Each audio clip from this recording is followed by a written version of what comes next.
crispy. What's up, y'all, and welcome back to another episode of Figures in Action. And today I bring to you, shockingly enough, another Alleyway. Was contacted by a gentleman by the name of Sam, who actually has been following me for years. He has one of these last names that's a very unique last name. So like when you see it, you know, it's unique. It's unique enough that you remember it. So been following me for a lot of years on most of my platforms, and has actually contributed to rubble packs and things that I've done in the past. So he hits me up and he's like, "Yo, Al, you know, I wanna do an Alleyway. I have some funds right now. I wanna hit you off with these funds.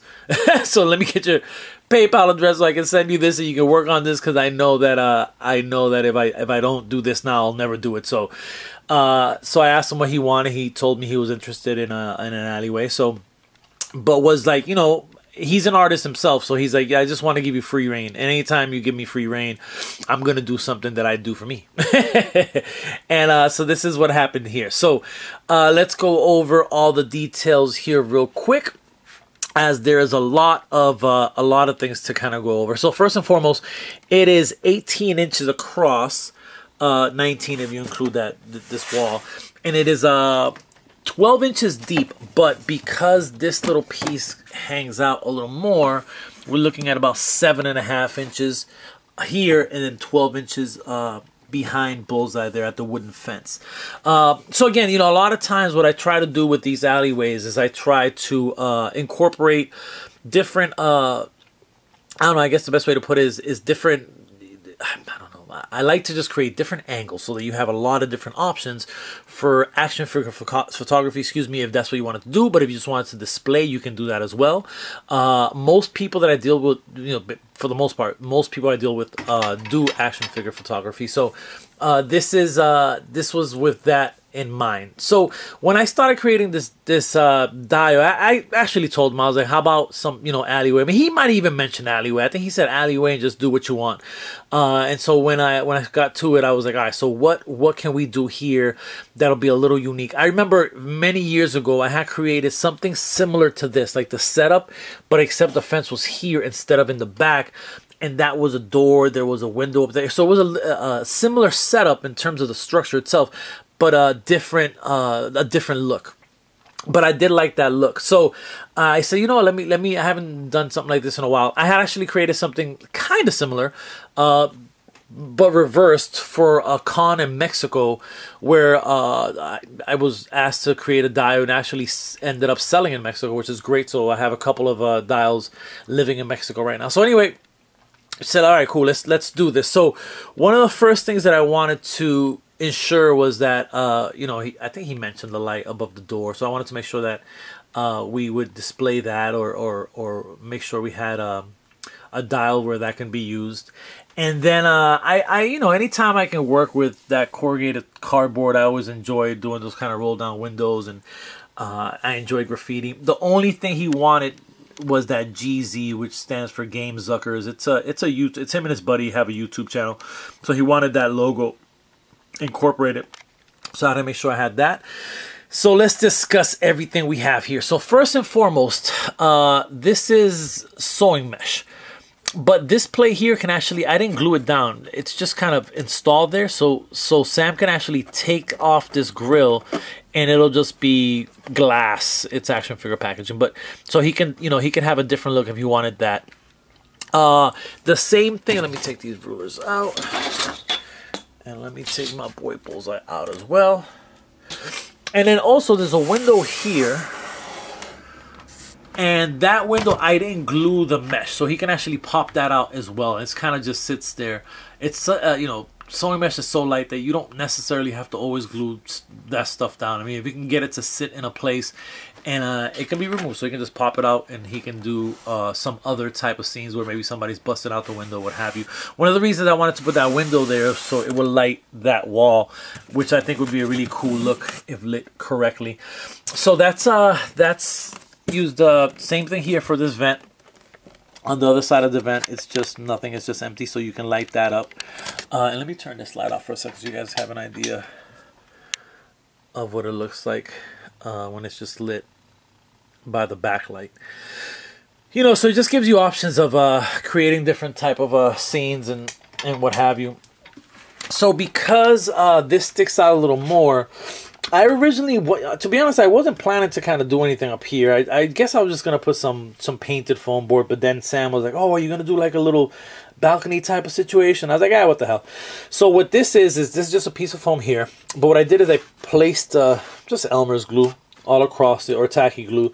Then I sprinkled these sandy type material, painted it all black, and then came back with a dry brush, and that's the effect that you get. This is permanent, so this is boxed in permanently, but it does detach from here via magnets.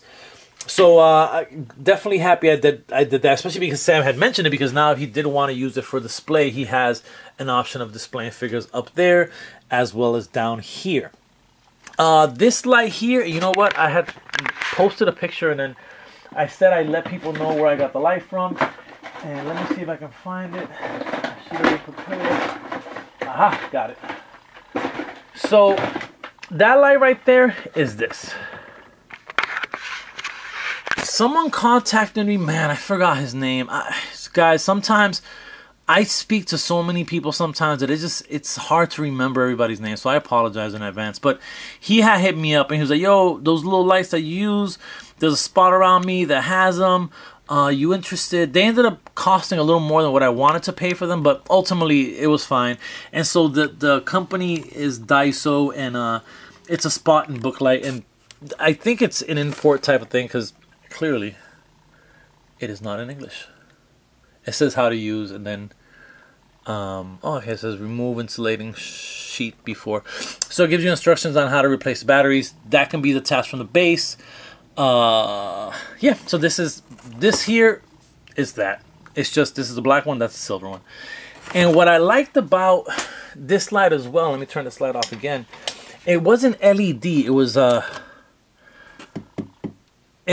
just a regular kind of light, and I like that better than the LED, because for the most part LEDs is more of a new thing, and like alleyways aren't going to be laced with LED lights. It's going to be more of these yellowish type lights. So I like the way that is. It's funny because a lot of times I see people display my dials and they'll do that, and I'm so confused. I'm so confused as why you're busting the light at that angle. Not only does it mess up any shot you're going to take, but it doesn't really give a spotlight, and it also takes away from this really cool kind of oval type look here with the light. So anyone who gets dials and starts doing this with the light, stop it. Stop it. Just leave it there. It's supposed to shine above the door, or excuse me, below the door, not to the whole nation. So that's that, and that's just easily installed by just punching a hole in there and then just kind of stabbing it in there. So when I ship it, I'll take this out. But this is foam sheet.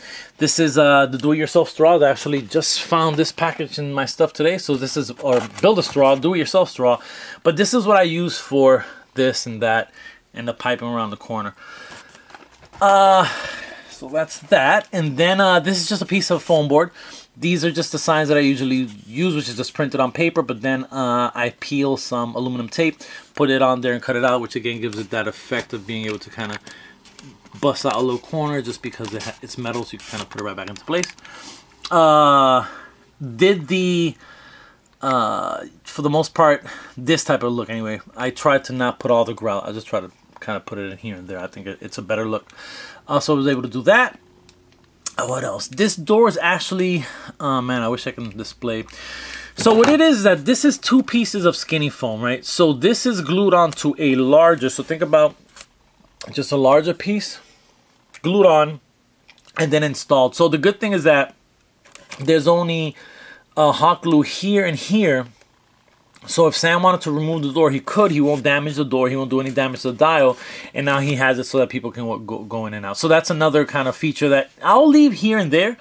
But for the most part, if you tell me you're an artist, then I'll be a little more flexible in terms of installing things that could be uninstalled and then can be given another look. Because if you're an artist, I feel you can put it back together. Right? That's probably the best way to explain it.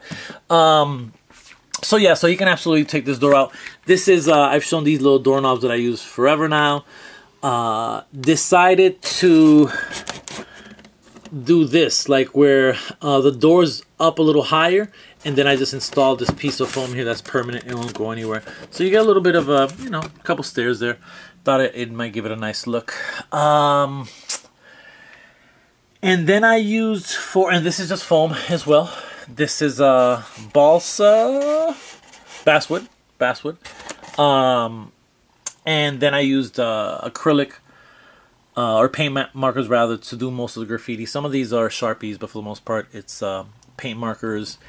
And yeah, I think that's pretty much it for this guy. We're past 10 minutes. The fence, so the way you take it apart is you just take that part out, and then the fence itself can be uninstalled by it's just stabbed into the dio. And this is just some basswood, or I think this was the longer or the thicker ones, and I just kind of cut them and then just made a fence. But it's glued together, so it's pretty solid.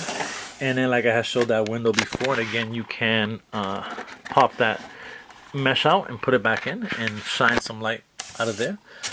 And then this piece pops out like this. So pretty much this is what you're looking at in terms of the dio. Total of 3 pieces and then the fence. I also hope y'all enjoyed. Check out the pictures at the end of the video. Comments, questions, leave them below, and I will try my best to get back to you guys as soon as possible. And I'm out. Peace.